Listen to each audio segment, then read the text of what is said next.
देखिए, प्रधानमंत्री जी के खिलाफ अपशब्द का इस्तेमाल भारतीय जनता पार्टी के सांसद जब कर रहे थे, जब उनकी मौत की कामना करते हुए एक जानवर से कंपेयर कर रहे थे, उस वक्त मोदी जी के फॉर्मर कैबिनेट कुलीग्स और भाजपा के सारे नेता हंस रहे थे।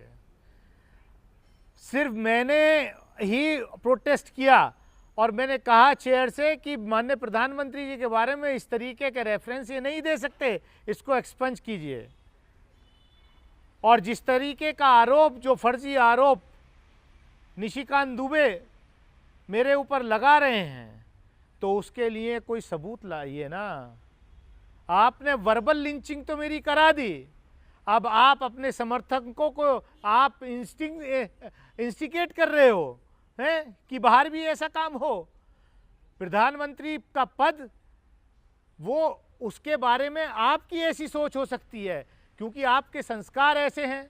पूरे देश ने देखा है कि निशिकांत दुबे किस तरीके से पिछड़े वर्ग के एक कार्यकर्ता से अपने पैर धुलवाते हैं और फिर उसको वो पानी पिलवाते हैं, तो ये तो हैबिचुअल है। इस मामले में मैं तो ऑनरेबल स्पीकर सर से ये डिमांड करूंगा कि जो निशिकांत दुबे जी ने मेरे ऊपर ये आरोप लगाया है, इसकी वो जांच कराएं।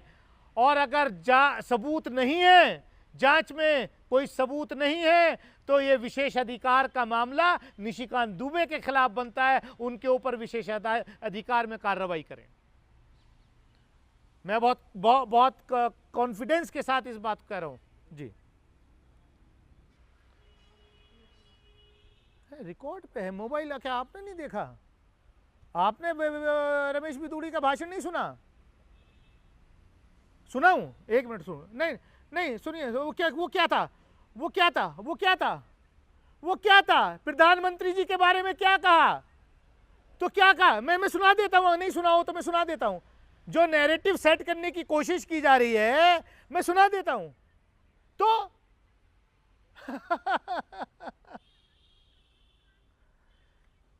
तो क्या प्रधानमंत्री जी के बारे में क्या प्रधानमंत्री जी के बारे में इस तरीके के शब्दों का उपयोग होना चाहिए था?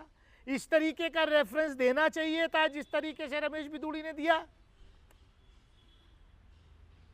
और अगर निशिकांत दुबे ये आरोप मेरे पर लगा रहे हैं, तो क्या भाजपा के मंत्री और सांसद जो फ्रंट रो में बैठे थे, अगर मैंने जिस बात को वो कह रहे हैं कि मैंने प्रधानमंत्री जी पर ऐसी टिप्पणी की, तो क्या उनको शर्म नहीं आती कि वो उठकर खड़े भी नहीं हुए, उन्होंने प्रोटेस्ट भी नहीं किया कि आप क्या बोल रहे हो?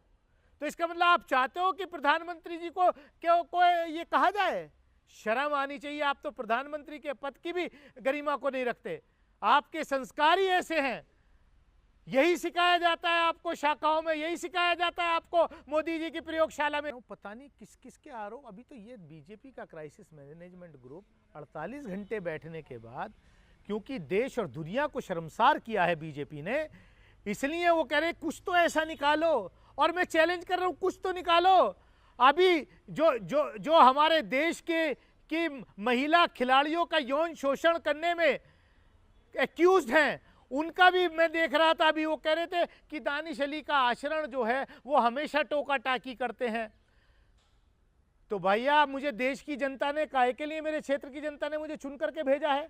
अगर देश का कोई मंत्री मिसलीड करता है हाउस को, तो मैं खड़े होकर के ये तो कहूंगा। अभी परसों जब 3 दिन पहले जब महिला आरक्षण बिल डिस्कस हो रहा था लोकसभा में, तो माननीय गृह मंत्री जी कह रहे थे कि ये 1996 में पहली बार इंट्रोड्यूस हुआ जब देवेगौड़ा जी प्रधानमंत्री थे और कांग्रेस विपक्ष में थी। तो मैंने खड़े होकर के ऑनरेबल स्पीकर सर को कहा कि स्पीकर सर, ये हाउस को मिसलीड कर रहे हैं। देवेगौड़ा जी की सरकार ने इंट्रोड्यूस किया, देवेगौड़ा जी प्रधानमंत्री थे, लेकिन कांग्रेस के समर्थन से थे। और फिर माननीय गृह मंत्री जी ने उसको करेक्ट किया, बोले हाँ आप ठीक कह रहे हैं। तो अगर मैं अपनी पार्लियामेंट्री ड्यूटीज को सही निभा रहा हूं, नहीं आप सुनिए ना। अरे भाई, आप सुन, अगर देश के मंत्री या बीजेपी के सांसद हाउस को मिसलीड करते हैं, देश को मिसलीड करते हैं, तो मेरी ये जिम्मेदारी बनती है कि मैं खड़े होकर के उसको बात को संज्ञान में लाऊं चेयर के। और ऑनरेबल गृह मंत्री ने 4 दिन पहले इस बात को माना जो मैंने कहा, जब वो कह रहे थे कि कांग्रेस विपक्ष में बैठी थी और देवेगौड़ा प्रधानमंत्री थे। मैंने कहा नहीं, देवेगौड़ा जी प्रधानमंत्री कांग्रेस के समर्थन से थे। तो देश, आने वाली नस्लें हमें पढ़ेंगी, हम रिस्पॉन्सिबल पार्लियामेंटेरियन हैं।